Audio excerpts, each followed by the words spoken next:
Hey guys, welcome back to the channel. Today I got a video review for you on a new watch I just received via AliExpress. It's from Lige, and it's a Lige 6801 automatic diver watch, homage to the Rolex Submariner. Nice looking watch. Let's take a look at it. And this one you might want to stay to the end. There is not just trying to tease you along, but this definitely has a surprise ending to it.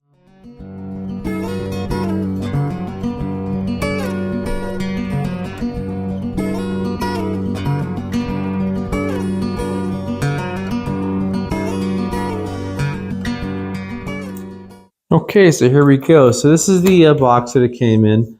Of course, it was in a sleeve like that. AliExpress ship out. Came with just a standard manual. There's a couple links I removed to get it to fit myself. 2 links seem to fit perfect. Comes with a little hanging tag. It did come with a little push tool for removing the link. And this is the watch itself. And I tell you what, it's pretty darn nice. A little bit, wasn't sure what to expect. You take your chances when you're buying an expensive Chinese watch, and with just stock photos in there, and that really don't give you a good realization of what it really is. But I was kind of impressed. It's an automatic. It's not a Seiko movement. It is a bit of a, you can hear that, it's a bit of a noisy rotor in there, so there's that going on. But let's go over some of the quick details of this thing, and then I'll tell you what I think about the pros and cons of this watch. 40.93, call it 41, 14.4 thick. Lug to lug, I believe, is 20, 19.5, yeah, to call it 20. Tapers down nicely to a 16. 47 lug to lug, so I guess the typical measurements there. Nice brass bezel with a ceramic insert. The center links are basically a brushed brass type finish, not through and through, because you can see in the back side it's just a brushed stainless, so chances are this is going to rub off and really look like crap in a little while. It's got the milled butterfly clasp, no micro adjustments on that, so honestly sizing this thing is to your wrist is going to be a bit of a challenge. You don't have any adjustments on the clasp. Probably one of my biggest disappointments on it is the clasp, because 2 links, it got it pretty much just right for me. 3 links and a little micro adjustment would have been even better, but well, it is what it is. The bezel action, not too bad. I think I checked it at 90 clicks. Well, it has a little bit of back place. But the one thing that kind of seems weird to me, is it just me? Okay, let's see if we got that pretty much centered, right? But look at this, the 9 and 3 o'clock. They're just off. And I'm not even sure how that's even possible. How that could be off. Now, I don't know. To me, it seems like I got that diamond, that point lined up with the middle of the 12 o'clock indice. Maybe it's just my eyes are bad. I don't know. Looks like it's off to me, though. Whatever. They say it's not a high dollar watch. It does have the exhibition back, which is kind of nice, but obviously, the Rolex does not have that. Exhibition back is something that you're not going to see on your true Rolex watch. Time-wise, I synced this thing up yesterday, and after 18 hours, it had gained about 9 seconds. So for an automatic, I don't think that's too bad. It's got a screw down crown, give it a little bit of water resistance. It is windable movement and hackable, so you can stop it there, adjust it, and you really kind of sync it up, which is nice. I like a hackable watch to set it, and that's kind of nice because you can gauge it. The movement's a little bit wonky. Is sometimes it's not starting for me when I just pop it back, but then when I get it all the way down, it starts up. So yeah, it's not an expensive, fancy movement, but so far it's keeping pretty decent time. So I'm not going to complain too much about that.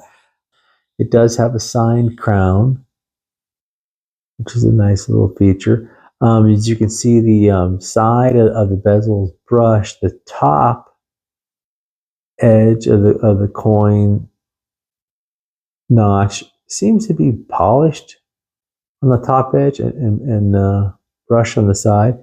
That's nice because it matches up nice with the or center links on the oyster style bracelet. I'm just not a big fan of this style clasp because these tend to pop on me. You get your wrist in the right position, especially if you can't get this thing sized the way you want. You fold your wrist. Sometimes I'll pop this thing off. But I'll give you a quick wrist shot here. And with the loom up in the corner there, you can see the loom shot of this thing. The loom was actually surprisingly nice. It pretty bright, but that dial is beautiful. It's got the nice green sunburst dial on it. Just pops nice. Overall, it's just a really good looking watch. Like I say, the way the markers line up, it just seems kind of odd to me. Maybe it's just me. I'm not seeing it right, but I don't know. But overall, man, it's just a beautiful watch. It feels good in the wrist. It's got some substantial weight to it. It's not crazy heavy. It's not light. It doesn't feel cheap. It's got the solid link bracelet all the way around, just like a mineral glass. So you're probably going to get scratched up on this thing. I don't expect it's gonna, with too much. If I wear it a lot, it's not going to look too good for too long. But the real kicker on this one is I bought this during their spring sale on AliExpress, and I snagged this automatic watch with solid link bracelet for $27. Currently, I think it's up to $32 from the seller I purchased it from. Even at $32, it's so worth it. It's available in different color configurations. You can get the blue, you can get the black and gold. I think there's probably 5 or 6 different color combinations you can get on it. So, something for everyone. Okay, so pros and cons. First, obvious pro, price. Automatic watch for under $40. I said currently, I said last time I looked, it was at 32. If you wait for a sale, you're probably going to get it under 30, like I did. So that's a huge pro to me. You just can't touch an automatic in that kind of price range. Second pro, it seems to be keeping good time. After a day of wearing, about a 9-10 second gain in time, something I can certainly live with for the price point. Another pro, I think, would be the ceramic bezel insert. I just like that. I think that's a little touch of class in a watch, and they give a nice little, they pop. You get a little sheen off the side like that, and they're not going to scratch up and wear out and look bad as quickly as just a painted or anodized bezel. Solid bracelet with solid end links, so very quiet bracelet. The tolerances on the links are pretty decent. I mean, the movement being hackable and windable, I like that. I always like that as well too. I like to wind it up before I get to work. So that'd be another plus for me. Cons, like I said, the way the markers seem to line up on the bezel, it just seems off to me. So that's a bit of a disappointment. The little bit of back play in the bezel, and it's not a lot, but it's there. So I'm going to say, hey, that's a bit of a miss on their part. The other con would be the fact that the links aren't anodized or colored on the inside too. I like to see that. I think it just looks better when you take it off and the inside looks the same as the outside. Probably the biggest con for me is the clasp. I don't like the butterfly clasp. I don't like not having a micro adjustment of some sort. And I don't like the fact that it just fell apart while we're shooting this video. Oh my God. Well, that was definitely a first for me. I've never had anything like that happen in the middle of shooting a video, praising a watch for all the things I liked about it and then a few things I didn't, but to have the clasp just self-destruct. As you can see by the picture, it just came apart. The cover sitting over top that holds down the mechanisms and helps encase two extremely tiny cylinders, and with it, two extremely tiny springs encapsulated in those cylinders. The cover just comes off and the whole thing just falls apart, rendering it absolutely worthless at that point. You can't, there's no way to fix that. There's little spot welds that are done during assembly to hold that cover on and keep everything contained. No way you can fix that. You can't solder that. You can't, I don't have a micro spot welder laying around to fix that thing. So I immediately contacted the seller, and they were quick to reply, send me return label, postage prepaid return label. I have, ample time to get it sent back. It doesn't have to go all the way back to China, which is nice.